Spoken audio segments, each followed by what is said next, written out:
नमस्कार।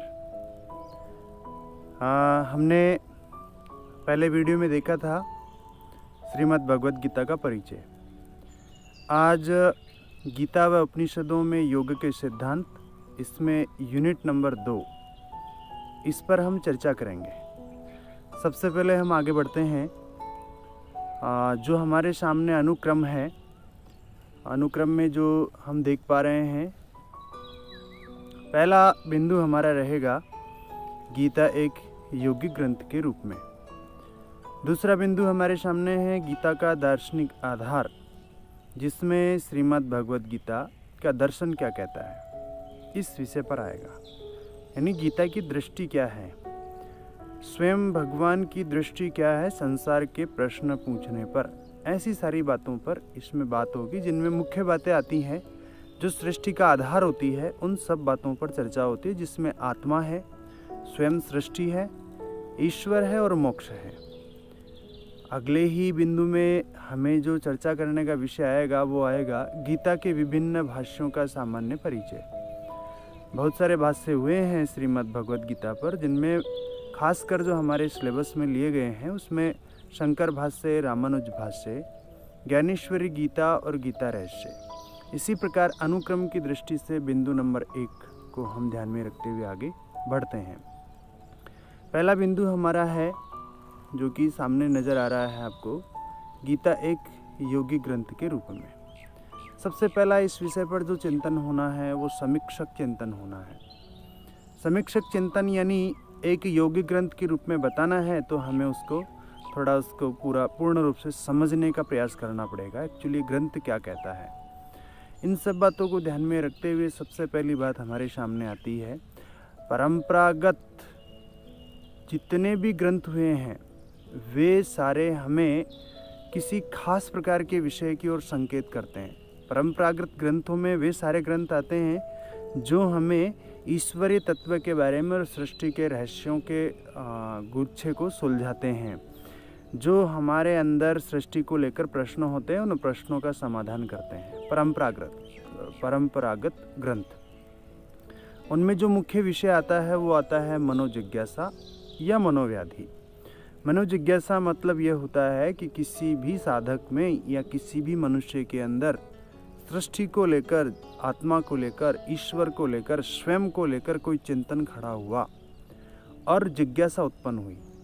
ये सब बातें मनोजिज्ञासा में आती है। अगली बात जब आती है मनोव्याधि, मन में किसी प्रकार का व्यक्ति को कष्ट हो जाना, संसार को देखकर, परिवार को देखकर, समाज को देखकर, परिस्थिति को देखकर, तो ऐसी कंडीशन में मन की जो कष्ट की अवस्था है वो मनोव्याधि के रूप में आती है। जब मन कष्ट में आ जाता है, जिसको हम वर्तमान में तनाव, अवसाद, विषाद आदि नाम से जानते हैं, और उसके समाधान के रूप में जो उस ज़माने में मनोचिकित्सक हुए, वो सारे लोगों ने इस प्रकार के लोगों को, मनोजिज्ञासु और मनोव्याधि से युक्त लोगों को एक समाधान दिया, और वो समाधान हमारे सामने पारमार्थिक सत्य के रूप में प्रकट हुआ।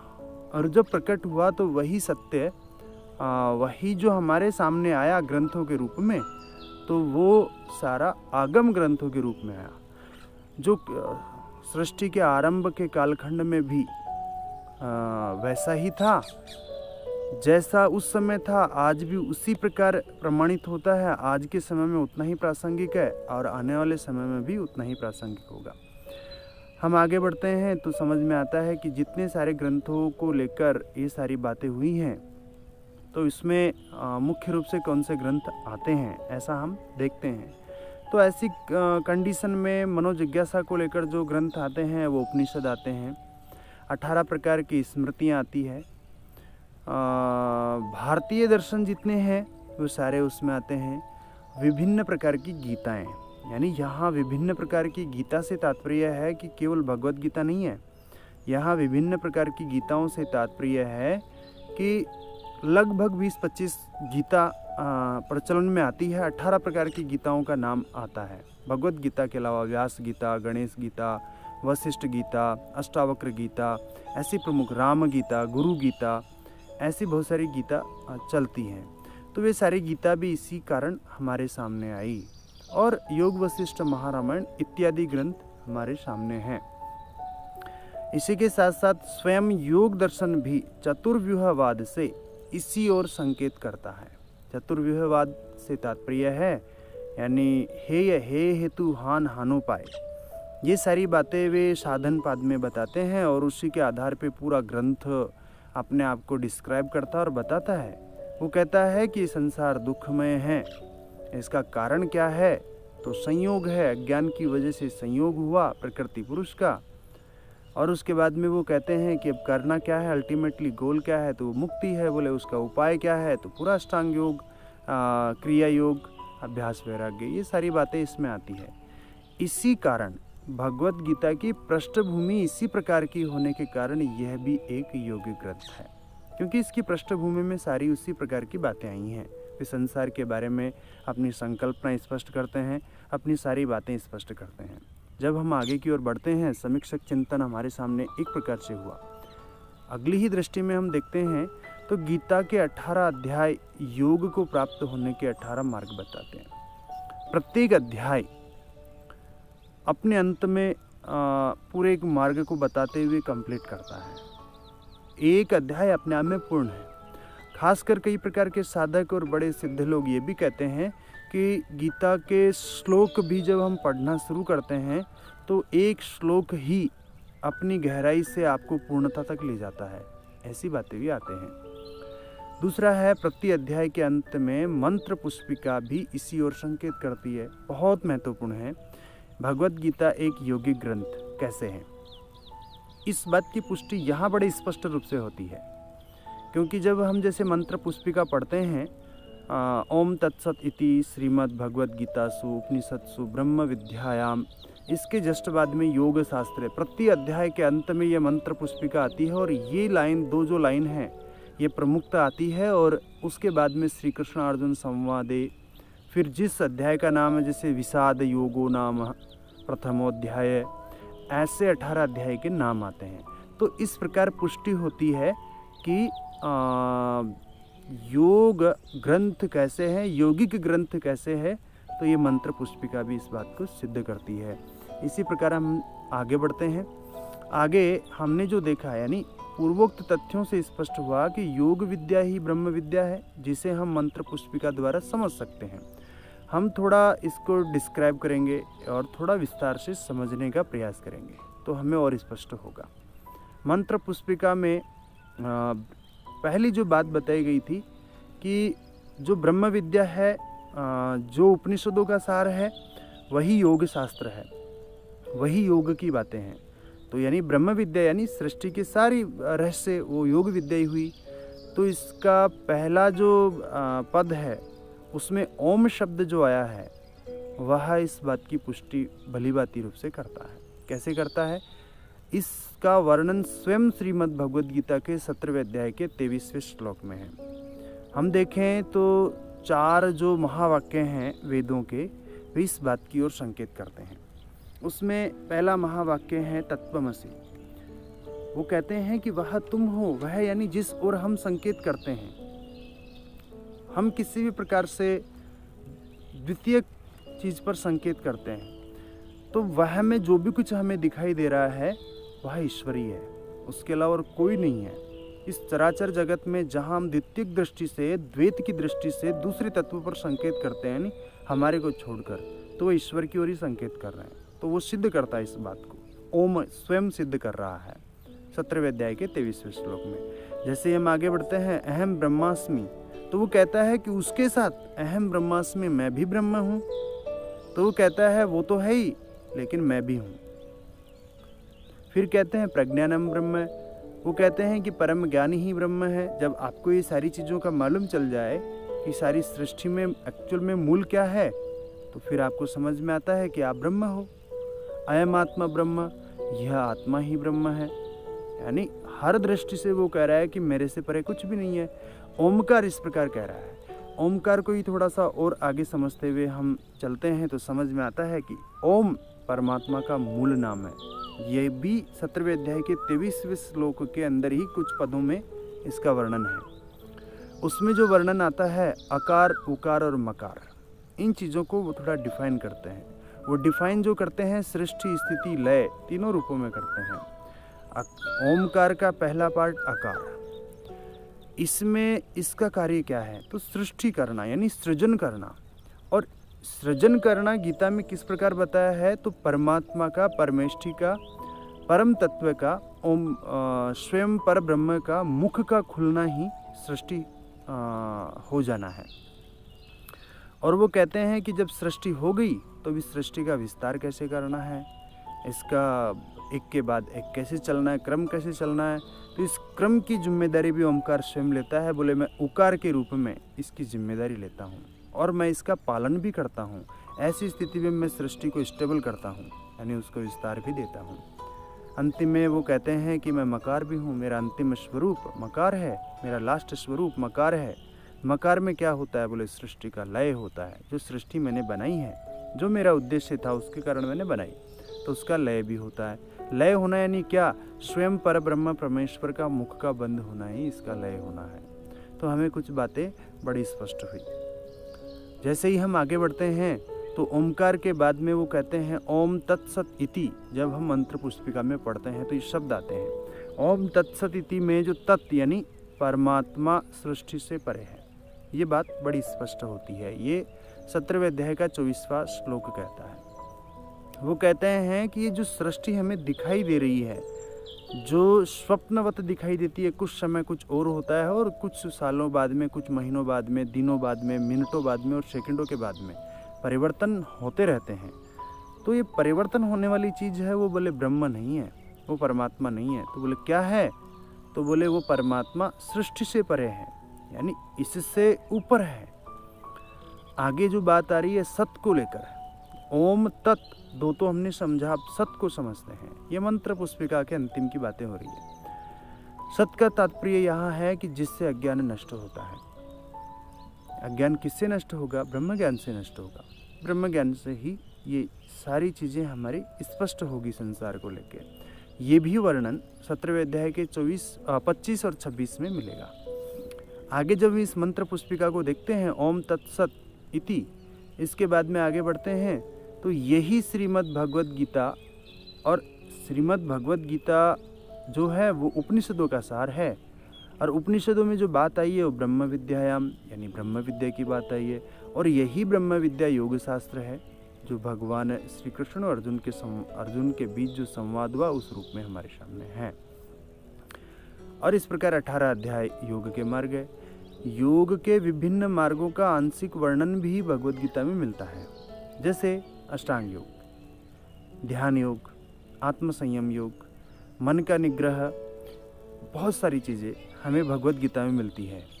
और इस प्रकार हम इस चीज़ को समझेंगे।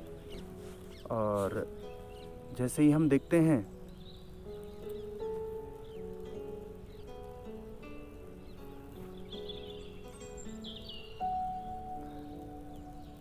तीन षटक भी योग को ही दर्शाते हैं। 3 षटक माने भगवद गीता के 6 अध्याय के पार्ट। 6 अध्याय के जो पार्ट है, पहले 1 से लेकर 6 अध्याय कर्मयोग को दर्शाते हैं और उसमें भक्ति का वर्णन भी, ज्ञान का वर्णन भी आता है, लेकिन मुख्य इन सब का परिप्रेक्ष्य कर्म को लेकर है। दूसरा ही भाग उनका है भक्ति योग को लेकर, जो अध्याय 7 से 13 तक है, 12 तक है। उसमें जो बात आती है वो भक्ति योग की आती है, लेकिन वहाँ पर वे दर्शाते हैं कि इसमें कर्म को लेकर भी बताएंगे और ज्ञान को लेकर भी, लेकिन भक्ति के परिप्रेक्ष्य में। अंतिम जो 6 अध्याय है 13 से 18, इसमें जो बातें आती हैं वे सारी बातें आएगी ज्ञान योग को लेकर। और इसमें भी जो सारी बातें अन्य अन्य परिप्रेक्ष्य की बताएंगे, अन्य अन्य सारी बातें बताएंगे, भक्ति की बताएंगे, कर्म की बताएंगे, तो वो ज्ञान योग के परिप्रेक्ष्य में आएगा। जैसे ही हम आगे बढ़ते हैं तो आगे बढ़ने में हमारे को सामने आएगा गीता का दार्शनिक आधार क्या है। तो पहला बिंदु हमारा कंप्लीट हुआ। दूसरा बिंदु हम देखेंगे। दूसरे बिंदु में गीता का दार्शनिक आधार, इस विषय पर हम एक सामान्य बात करें तो आत्मा शब्द को पहले देखेंगे। आत्मा व्यष्टि से परमेष्टि तक को लेकर इसको लेकर क्या दृष्टि है गीता की आत्मा को लेकर, यानी आत्मा के बारे में जो गीता क्या कह रही है वो बातें हम देखते हैं। आत्मा की जो बात आती है हम बड़ी सरल शब्दों में समझेंगे। आत्मा को लेकर एक सामान्य उदाहरण देखते हैं। पहले हम सामान्य दृष्टि से समझेंगे चारों तत्वों को, आत्मा, सृष्टि, ईश्वर और मोक्ष। सामान्य दृष्टि से हम सब लोग चर्चा में सुनते भी हैं आत्मा के बारे में कि कभी मरती नहीं है, सारी चीज़ें हैं। तो एक उदाहरण हम लेते हैं, जैसा एक मटका ले लिया हमने और हम ऐसा समझे कि पूरा संसार, पूरी अनंत सृष्टि अनंत महासागर से भरी हुई है।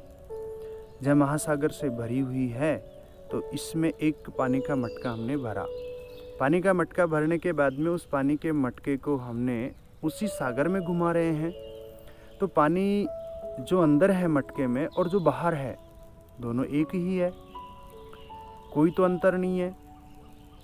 आत्मा परमात्मा का ही एक अंश है हमारी फिजिकल बॉडी में। जैसा बाहर है अनंत में है वैसा ही हमारे अंदर है। तो इससे तात्पर्य है कि वह आत्मा अनंत है, सब जगह व्याप्त है।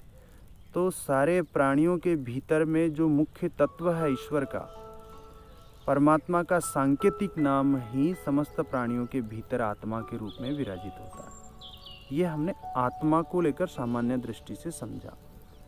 आगे हम देखते हैं सृष्टि को लेकर। सृष्टि की जब बात आती है तो आत्मा पहले हमने समझा, अब सृष्टि को देखते हैं तो एक सामान्य उदाहरण आता है, वो हम उसी दृष्टि से पूर्व उदाहरण से ही हम इसको स्पष्ट करेंगे। मटका और उसके साथ पानी का संयोग होने पर आई शीतलता का नाम सृष्टि है। यानी मटका यानी ये प्रकृति और उसके साथ पानी का संयोग होना यानी परमात्मा का संयोग होना। और उसके बाद में एक नई स्थिति आती है उस मटके में कि वह शीतल और ठंडा होने लगता है। बिना पानी वह ठंडा नहीं होगा और बिना मटके के पानी भी शीतलता की ओर नहीं आएगा। दोनों के संयोग होने से एक नई क्रिया सामने आई, वह आई शीतलता। और शीतलता का नाम ही सृष्टि है। इसी बात को हम केवल सामान्य दृष्टि से समझते हैं, यानी प्रकृति और पुरुष, परमात्मा और हम सब यानी प्रकृति, दोनों के संयोग से हम सब उत्पन्न हुए हैं। हम केवल प्रकृति के अंश नहीं है, केवल परमात्मा के नहीं है। हम दोनों का मिला जुला स्वरूप है। हमारे अंदर होने वाली क्रिया, हमारे अंदर होने वाले सारे क्रिया प्रतिक्रियाएं ये चेतना की वजह से हो रही है। और जो इन क्रिया और प्रतिक्रिया का माध्यम यानी साधन बन रहा है वो शरीर है, वो प्रकृति बन रही है। इसी प्रकार हम आगे बढ़ते हैं। सृष्टि के साथ साथ अब ईश्वर तत्व को समझने की ओर अपनी ध्यान को लेके जाएंगे। वह तत्व जिसने मटके का निर्माण एवं उसमें जल का भरना और उसमें आए परिणाम तक की यात्रा को पूर्ण किया, अर्थात जिसने संयोग और वियोग को पूर्ण किया, वह तत्व ईश्वर है। यानी यहाँ स्पष्ट होता है कि ईश्वर माने क्या। तो ईश्वर यानी यहाँ बड़ा स्पष्ट होता है कि इस सृष्टि का सृजनकर्ता और इसको विलय करने वाला दोनों कार्य ईश्वर के हैं। ये सारी चीज़ें ईश्वर के हाथ में ही होती हैं। वही हमारा कर्ता धर्ता है, वही हमें मुक्त करने वाला होता है। ये सारी बातें इसमें आती हैं। इसी के साथ साथ अंतिम जो इसमें बात थी मोक्ष को लेकर, मोक्ष तत्व, उस बात को भी हम व्यवहारिक दृष्टि से समझने का प्रयास करेंगे, एक सामान्य अर्थ में केवल। पहला जो इसमें आता है कि पूर्णता में विलीन होना। पूर्णता यानी क्या? सुप्रीम पावर, परमात्मा, भगवान। और भगवान के अंदर मर्ज हो जाना, मिल जाना, मैं और भगवान अलग नहीं है, ऐसी अवस्था को प्राप्त कर लेना ही मोक्ष है। दूसरा एक उदाहरण हम लेते हैं तो सामने आता है सीमित से असीमित होना। यानी हम अपने आप को सीमित समझते हैं कि मैं फिजिकल बॉडी हूँ, मेरे हाथ है, मेरे पैर है, कान है, नाक है, यही मैं हूँ, ऐसा हम समझते हैं। ऐसा समझने की स्थिति से बाहर आ जाना और ये समझना कि मैं ही पूर्ण हूँ और पूर्णता में मर्ज हो जाना, यानी असीमित हो जाना, आपकी कोई सीमाएं नहीं है, सीमा रहित हो गए आप अनंत तक फैल गए। जब आप इस प्रकार से फैल गए तो इसमें समझ में आता है कि आप सीमित दायरे से असीमित हो गए। यह भी एक मोक्ष का प्रकार है। इसी के साथ साथ आगे बढ़ते हैं संकीर्णता से पूर्ण विस्तार की ओर। वही बातें नए नए शब्दों में आ रही है। आपका संकीर्ण स्वरूप माने आप अपने आप को केवल एक छोटा सा अंश समझते हैं। आप हो तो विराट के पुत्र, विराट के अंश हो, वीर हो, लेकिन अपने आप को एक भेड़ समझते हैं हम सब लोग। तो हम भेड़ नहीं है, हम तो ऐसे राजा की संतान हैं जो अनंत काल से इस सृष्टि और सबका संचालन करता है, तो उसकी संतानें हैं। तो राजा की संतान क्या हुई? राजकुमार हुई, और वही राजा बनती है। राजा तक की यात्रा उसको करनी होती है। तो हम भिखारी नहीं है, हम राजा की संतान हैं। तो हम संकीर्णता को त्यागें और विस्तार को अपनाएं। विस्तार ही हमारा पिता है, और अपने वास्तविक स्वरूप को प्राप्त होना, ये सारी चीज़ें मोक्ष को संकेत करती हैं। अब हम इन 4 तत्वों को भगवत गीता की दृष्टि से समझने का प्रयास करेंगे। जो सारी बातें हमारे सामने आई थी, गीता की दृष्टि में उपरोक्त तत्व आत्मा, इसको हम समझने का प्रयास करेंगे। अध्याय एवं श्लोक, दूसरे अध्याय में श्लोक 19 से 25 तक इन सब बातों को लेकर बताया है, यानी आत्मा को लेकर बताया है। क्या बताया है आत्मा के बारे में? आज आत्मा जो है वो अजन्मा है, यानी इसका कभी जन्म नहीं होता। यह नित्य है, सनातन है, पुरातन है, सर्वव्यापी है। नित्य यानी कभी ऐसा नहीं है कि जब ये नहीं रही, रोज है, डेली है, कभी क्षण ही नहीं है जिस समय नहीं है। यानी सृष्टि के आरंभ में, सृष्टि के आरंभ से पूर्व में, मध्य में, अंत में और अंत के बाद में, सब जगह है। सनातन यानी सदियों से चली आ रही है, पुरातन बहुत पुरानी है, सर्वव्यापी ऐसा कोई ब्रह्मांड और अनंत ब्रह्मांड में हिस्सा नहीं है जहाँ यह आत्म तत्व नहीं है। ये तो सब जगह है। अचल, चलती नहीं है, बड़ा स्पष्ट है। मन में कुतूहल जरूर होगा इस बात को सुनकर कि अचल कैसे कह दिया? हमारे अंदर आत्मा है और हम चलते हैं, तो क्या आत्मा नहीं चलती क्या? इस बात को हम आगे सिद्ध करेंगे, चर्चा करेंगे। स्थिर है, एक जगह ठहरी हुई है, अचल है तो स्थिर होगी ही होगी। हिलती नहीं है, अचिंत्य, चिंतन करने में नहीं आती, हम इसका चिंतन नहीं कर सकते। विकार रहित, इसमें कोई मल नहीं है, कोई रोग नहीं है, किसी प्रकार का कुछ भी आंशिक पूर्ण किसी भी रूप से इसमें कोई गंदगी नहीं है। ये विकार रहित है। और अवध्य, ये वध करने योग्य नहीं है। शरीरों में भी वध नहीं किया जा सकता। किसी व्यक्ति को मार देना यानी आत्मा को मार देना नहीं है। इसी प्रकार अनेक संज्ञा इसको दी गई है। अछेद्य, अधाह्य, अक्लेद्य, अशोष्य, जैसा कि और भी इसमें बातें आती हैं कि जिसे शस्त्र काट नहीं सकता, ऐसा तत्व है आत्मा। जिसे आग जला नहीं सकती, जिसे जल गला नहीं सकता, वायु सुखा नहीं सकती। एक शरीर से दूसरे शरीर में आत्मा नहीं वरन जीवात्मा जाती है, क्योंकि आत्मा सर्वव्यापी, अचल व स्थिर है। इस कारण उसका आना जाना संभव नहीं है। जो बात पहले आई अचल और स्थिर सर्वव्यापी की बात, जब आत्मा चलती ही नहीं है तो फिजिकल बॉडी चलती है, तो क्या आत्मा चलती है क्या? तो आत्मा नहीं चलती, क्योंकि आत्मा तो सर्वत्र है। तो चलते हम हैं, यहाँ आत्मा है, यहाँ आत्मा है, यहाँ आत्मा है, चलते हम हैं। हम इस जगह से यहाँ तक चल के गए तो हम आत्मा में ही चल रहे हैं। ये सब जगह आत्मा है, तो इसलिए आत्मा नहीं चलती। हमारे अंदर जो जीव तत्व है, जो वासना है, जो इच्छा है, डिजायर्स है, मन है, वह इस आत्मा का माध्यम बनकर, इस आत्मा को माध्यम बनाकर चलता है। उसको हम जीवात्मा कहते हैं। जीव आत्मा पर यात्रा करते हुए आगे बढ़ता है तो उसको जीवात्मा कहते हैं। इसी प्रकार हम आगे बढ़ते हैं। जो हमारा अगला तत्व है वह सृष्टि है। सृष्टि को भी हम समझेंगे। सृष्टि को लेकर भगवत गीता में जो चर्चा है वह किन किन अध्यायों में है, ये हम जानेंगे। इसमें जो बात आती है वो अध्याय और श्लोक हम बताएंगे। चक्र परंपरा, सृष्टि चक्र परंपरा, सृष्टि का एक के बाद नए नए रूप में किस प्रकार आती है और क्षीण हो जाने के बाद में पुनः किस प्रकार बनती है या किस प्रकार ये क्रिएट हुई, ये सारी बातें भगवद गीता के 3 अध्याय के श्लोक संख्या 14 और 15 में इसका वर्णन है। महासर्ग यानी सृष्टि का जब पूर्णतः विलीन हो जाना होता है अनंत के अंदर, पर ब्रह्म के अंदर, तो उस स्थिति का नाम महासर्ग है। तो उसका वर्णन कहाँ मिलता है? तो 4 अध्याय के श्लोक संख्या 1 में, श्लोक संख्या 13 में और 7वें अध्याय के श्लोक संख्या 6 में। सर्ग का मतलब होता है कि सृष्टि के भी विभिन्न छोटे छोटे पार्ट, जिन पार्टों के अंदर दिन का, सृष्टि के दिन का, प्रजापति ब्रह्म के दिन का अंत होता है, और तो उसमें सर्ग कहाँ समाप्त होता है? तो वो अध्याय संख्या 13 में 21 में इसका वर्णन मिलता है सृष्टि को लेकर। और स्वयं सृष्टि कैसे सृजन होती है, सृजित होती है, इस सृजन का वर्णन भी अध्याय 13 में श्लोक संख्या 26 में वर्णन मिलता है। हम भगवद गीता की दृष्टि से चक्र परंपरा को देखते हैं, किस प्रकार सृष्टि चक्र चलता है। इसका पहला जो पार्ट है वो भगवद गीता के 3 अध्याय के 14वें और 15वें श्लोक को देखते हैं, जो सामने आपके सामने सृष्टि चक्र परंपरा के रूप में दिखाया गया है।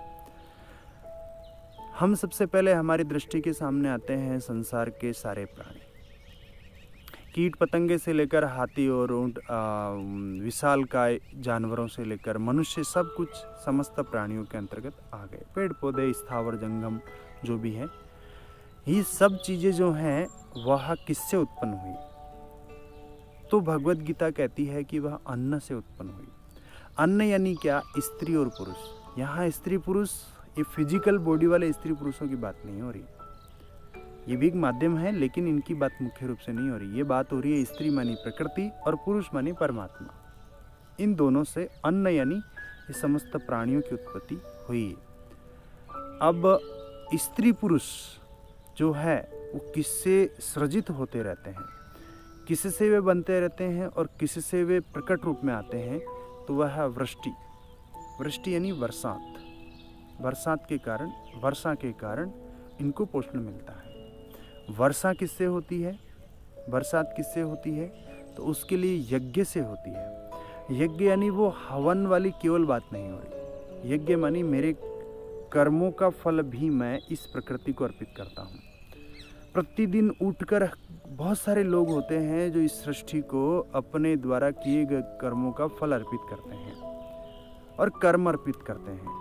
मैंने खेती में खेत किया तो धान उगेगा, मैंने कुछ व्यवसाय किया तो मुझे धनार्जन होगा, मैंने पढ़ाया तो आपको समझ में आएगा। ये मेरा कर्तव्य कर्म है, ये यज्ञ है, ये मैं आहुति प्रदान कर रहा हूँ इस सृष्टि के अंदर। और इस आहुति से, इस यज्ञ से, ये यज्ञ कहाँ से आया, ये यज्ञ का वर्णन हमें कहाँ मिलता है, हम कैसा कर्म करें और कैसा नहीं करें, इन सब का वर्णन वेदों में मिलता है। ये वेद हमें सिखाते हैं। और वेद कहाँ से आए? तो वेद की जब बात आती है तो ये परमात्मा से आए। और परमात्मा किस में बसता है? तो उन्होंने बड़े स्पष्ट रूप से भगवद गीता ने बताया कि वह यज्ञ में बसता है। यज्ञ मानी आपके कर्मों में, कर्तव्य कर्म। आप जो भी कर्म कर रहे हो वही भगवान है। जैसे हम बड़ी शिद्दत से झाड़ू भी निकाल रहे हैं तो वह भी इसी के अंतर्गत आता है। आपने परमात्मा को ही साधा है। किसी भी कार्य को बड़े परफेक्शन के साथ करना, आपने इस कार्य को बड़े अच्छी स्थिति में अंजाम दिया। हम इसी श्रृंखला को आगे बढ़ाते हुए आगे चलते हैं। तो आगे हमारे सामने सृष्टि चक्र में शरीर का संयोग, इस शरीर के संयोग में जो हम चर्चा करेंगे वे उन सब बातों की चर्चा करेंगे जो बातें हमारे सामने महासर्ग, सर्ग और सृष्टि को लेकर आई। इसके अंदर जो बात आती है वह बात हमारे सामने इस प्रकार है, महासर्ग के रूप में। महासर्ग माने हम जनरल भाषा में समझेंगे तो 1000 चतुर्युगी का मतलब होता है एक दिन ब्रह्मा का, प्रजापति ब्रह्मा का। और उसी के बाद जस्ट दूसरी चतुर्युगी 1000 चतुर्युगी बीतती है तो ब्रह्मा की एक रात, और ऐसे 1000 चतुर्युगी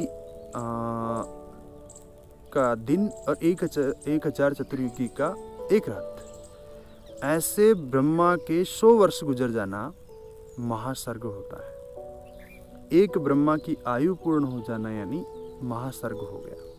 जब ये महासर्ग घटता है यानी ब्रह्मा भी नष्ट हो जाता है जो सृष्टि को रचने वाला है, तब हम सब लोग जो जीव है, जो जीवात्माएं हैं सृष्टि में व्याप्त है, ये सब कहाँ चली जाती है? तो ये सब पर ब्रह्म के साथ मिल जाती है, कारण शरीर के साथ। हमारी इच्छाएं जाकर उसमें मर्ज हो जाती है। दूसरी जब बात कर रहे हैं सर्ग को लेकर, सर्ग मानी जब दिन पूरा होता है, दिन मानी 1000 चतुर्युगी पूरी होती है मानव जीवन की, धरती पे प्राणियों की, तब इन सब प्राणियों का जो जीवात्मा है वो सूक्ष्म शरीर के साथ, सूक्ष्म शरीर यानी इंद्रियां तो रहेगी, इंद्रिय यानी दृश्य रूप में नहीं रहेगी, फिजिकल बॉडी के रूप में नहीं रहेगी, सूक्ष्म बॉडी रहेगी हमारी ऐसी की ऐसी, और वो सारी चलेगी ब्रह्म के साथ। ब्रह्मा के साथ, ब्रह्म नहीं, ब्रह्मा अलग चीज़ है और ब्रह्मा अलग है, तो वो ब्रह्मा के साथ रात्रि में उसमें मर्ज हो जाती है, और रात्रि पूरी होते ही फिर से सृष्टि का सृजन होता है। तो सृष्टि को लेकर जो यहाँ बात बताई है, उनमें जो बातें आती हैं उसमें कहते हैं कि परा और अपरा के संयोग के साथ सृष्टि के रूप में आती है। अब हमने जैसे देखा पूर्व में चर्चा की, सर्ग यानी ब्रह्मा का दिन, प्रलय ब्रह्मा की रात्रि, महासर्ग ब्रह्मा का जीवन, और सृष्टि ब्रह्मा का जागरण, ये सारी बातें हैं। इन बातों को हम गूगल पे भी सर्च कर सकते हैं, और भगवद गीता में पूर्व में जो मैंने श्लोक बताए उसमें भी वर्णन में ला सकते हैं। इसी के साथ जो चर्चा हम आगे करते हैं वो रहेगी संसार वृक्ष, यानी जो पूरा जगत है ये किस प्रकार कार्य कर रहा है या किस प्रकार इसकी एक संरचना है। तो संरचना को भगवद गीता में भगवान ने बताया है 15वें अध्याय के श्लोक संख्या 1 से 3। उन्होंने कहा है कि संसार जो है ये उल्टे वृक्ष के समान है। तो उल्टा वृक्ष किसका? अस्वस्थ मूलम, यानी पीपल के वृक्ष के समान बताया, उल्टे पीपल के समान। जैसा कि हमने आगे हम चित्र में देख रहे हैं, स्वयं भगवान यानी पर ब्रह्मा वो मूल है। ऊपर ही ऊपर हमने देखा कि श्री कृष्ण की एक छोटी सी तस्वीर लगी हुई है और जड़ें ऊपर दिखाई दे रही है। तो उल्टा पीपल का वृक्ष है, उसका जो मूल है जहाँ से प्रकट होकर आ रहा है पूरी सृष्टि, तो उसके मूल है स्वयं अविनाशी ब्रह्म है, जिसको गीता में वो स्वयं कृष्ण अपने आप को संकेत करते हैं इस बात कि मैं ही हूँ। फिर आगे कहते हैं कि जो शाखाएँ हैं वे सब शाखाएँ ब्रह्मा है। जो शाखा आ रही है, मूल आपको दिख रहे होंगे कि प्रजापति ब्रह्मा की एक खड़ी अवस्था में फोटो है पेड़ के मध्य में, और ये जो सारी चीज़ें आ रही है वहाँ से सृजन करने की, तो इस पेड़ के जो पत्ते हैं नीचे फैले हुए हैं सारे शाखाएँ उपशाखाएँ, वो सब वेद हैं। और ऐसे कितने ही ब्रह्मांड नित्य निरंतर नई कोपल के रूप में फूटते रहते हैं और पुरानी पत्तियों के रूप में क्षीण होते रहते हैं। तो बोले संसार वृक्ष के रूप में मैं इस सृष्टि का सृजन करता रहता हूँ और इसको नष्ट करता रहता हूँ, ऐसा वो संकेत कर रहे हैं। आगे बढ़ते हैं ईश्वर तत्व को लेकर। ईश्वर तत्व की क्या इसमें जानकारी है, तो अध्याय एवं श्लोक देखेंगे। पहले ईश्वर का प्राणियों के मध्य स्थान कहाँ है, यानी वो सर्वत्र है, तो वो कैसे है? तो 13वें अध्याय के श्लोक संख्या 17 में, 15वें अध्याय के 15वें श्लोक में, 18वें अध्याय के 61वें श्लोक में वो प्राणियों के स्थान की चर्चा करते हैं कि मैं प्राणियों के अंदर कहाँ व्याप्त रहता हूँ। अगले ही क्रम में वे 4थे अध्याय के 9वें श्लोक में और 13वें अध्याय के 14वें श्लोक में वे कहते हैं कि मेरा जन्म और कर्म किस प्रकार का है, इस बात को बताते हैं। भगवान की प्राप्ति कैसे हो, इसके बारे में जो वर्णन है ईश्वर की प्राप्ति के बारे में, तो 8वें अध्याय के 14वें श्लोक में, 7वें अध्याय के 3रे श्लोक में और 13वें अध्याय के 17वें श्लोक में, 4थे अध्याय के 9वें श्लोक में भगवान के रूप किस किस रूप से हैं, किस रूप में वो है, तो 3 रूपों के बारे में बताया गया है। देव रूप जो 11वें अध्याय के 15 से 18 श्लोक में है, उग्र रूप 11वें अध्याय के 19 से 22 नंबर के श्लोक में है, अति उग्र रूप ये 11वें अध्याय के 23 से 30 नंबर के श्लोक में है। महाकाल के रूप में वो स्वयं अपने आप को बताते हैं तो 31वें श्लोक में बताते हैं। ये विश्वरूप दर्शन योग नाम से जो अध्याय है उसमें ये सब वर्णन है। तो हम पहले बिंदु को देखते हैं, प्राणियों में कहाँ उनका स्थान है। तो प्राणियों में जो स्थान है वो ज्योतियों का ज्योति है। पहले तो वो कह रहे हैं कि मैं कौन हूँ, तो अपना परिचय देते हुए कह रहे हैं कि मैं ज्योतियों का ज्योति हूँ, माया से परे यानी प्रकृति से परे है, इसके वश में नहीं है, अंतर्यामी सब कुछ जानता है, भूत भविष्य वर्तमान, उसे से स्मृति आती है। सृष्टि के अंदर जो कुछ घटना घटनी है या इसके बारे में जो कुछ इन्फॉर्मेशन हमारे प्रति सेकंड जो कुछ भी हम कर्म कर रहे हैं, विचार कर रहे हैं, इसकी स्मृति कौन बना के रखेगा, इसको कौन मेमोराइज करके रखेगा, इसका बैंक बैलेंस किसके पास होगा। मैंने छोटा सा कर्म कर दिया जिस कर्म का न तो मुझे भी ज्ञान है न इस सृष्टि को किसी को ज्ञान नहीं है, तो केवल वह ज्ञान भी ईश्वर को रहता है। मैंने जाने अनजाने में किसी प्रकार का कुछ भी कर्म कर दिया तो उसकी स्मृति भी ईश्वर रखता है, ज्ञान भी उसको है कि मैं कैसा क्या करूँगा। अंतिम में जो बात आती है अपोहन, यानी सब कुछ उसी में जाकर विलीन होता है। वेदों द्वारा जानने योग्य एवं वेदांत का करता हूँ। वेदों द्वारा जिस बात को समझाया जाता है, कर्तव्य कर्म को समझाया जाता है, तो वो स्वयं ईश्वर को ही समझाया जाता है। वेदांत का कर्ता यानी ज्ञान का जो करता है वह भी ईश्वर है। फिर वो महत्वपूर्ण बात बता रहे हैं, जैसा कि हमने पढ़ा कि प्राणियों के मध्य कहाँ पाया जाता है, ईश्वर तत्व कहाँ पाया जाता है। वो कह रहा है कि मैं सबकी हृदय में पाया जाता हूँ, सबके हृदय में व्याप्त हूँ, समस्त प्राणियों के। तो इससे स्पष्ट होता है कि जो आत्मा के बारे में वर्णन था, एक तो वो सर्वत्र है, सर्वव्यापी है और सबके हृदय में व्याप्त, सबके अंदर व्याप्त है, जल के समान, जैसे हमने एक मटके की चर्चा की थी। ऐसे ही ये ईश्वर तत्व ही आत्मा के रूप में हमारे अंदर पाया जाता है। भगवान के जन्म व कर्म, ईश्वर हम आगे बढ़ेंगे, इनके जो जन्म है और कर्म है वे दिव्य निर्मल अलौकिक है। दिव्य मानी निर्मलता को प्राप्त हुई, जिसमें कोई मेल नहीं है, जो दिव्य ही है अपने आप में, पूर्ण प्रकाश में, पूर्णता के रूप में है। संपूर्ण इंद्रियों के विषयों को जानने वाला तथा सभी इंद्रियों से रहित अनासक्त भाव से सबका धारण पोषण करने वाला एवं निर्गुण होने पर भी गुणों को भोगने वाला। ये सारी बातें जो आती हैं वो ईश्वर के कर्म और जन्म और कर्म को लेकर आती हैं।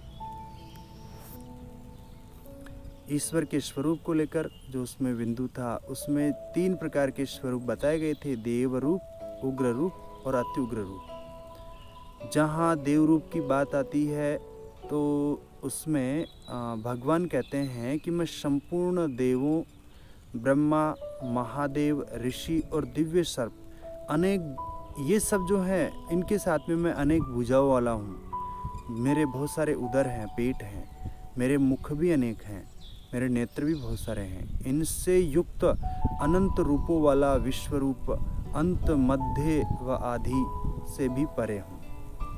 वो कह रहे हैं कि ये सब होते हुए भी मैं सृष्टि के आरंभ और मध्य और अंत से भी परे हूँ।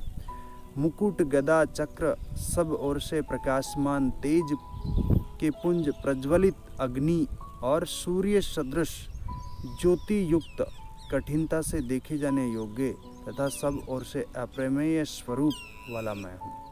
वो कह रहे हैं कि ये सारे मेरे गुण हैं। सूर्य की भांति, प्रचंड अग्नि की भांति मेरे अंदर तेज है, उसके समान अप्रमेय, जिसका वर्णन भी नहीं किया जा सकता। इस प्रकार मैं हूँ, अवर्णनीय मैं हूँ। आप ही जानने योग्य पर ब्रह्म परमात्मा है, ऐसा अर्जुन कह रहे हैं भगवान को।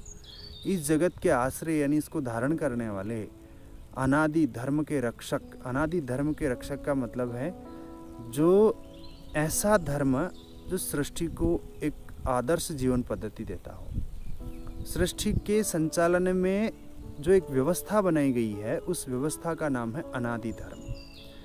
प्रकृति का कहीं नुकसान नहीं हो, समस्त मानव का कल्याण हो, ऐसे धर्म को, ऐसे सिद्धांतों को अनादि धर्म कहा गया है। उसके रक्षक स्वयं भगवान है। सनातन पुरुष है, यानी सृष्टियों से चले आ रहे चेतन तत्व भी वही है, ऐसा मेरा मत है। अर्जुन इस बात को कहते हैं। इसी के साथ साथ अगला जो रूप है वो उग्र रूप है। उग्र रूप को हमने जो ये सारी बातें की है, इसमें उग्र रूप तक हम आए हैं। उग्र रूप को हम अगले वीडियो में जानेंगे। यूनिट नंबर 2 के भाग 1 में हमने देव रूप तक चर्चा की है, ईश्वर के स्वरूप में। अब यूनिट नंबर 2 के भाग 2 में उग्र रूप से आगे बढ़ेंगे, उग्र रूप को जानेंगे और उसके बाद में आगे के तत्वों को जानेंगे। हम यहीं विराम करते हैं। सभी को नमस्कार। हम फिर से मिलते हैं।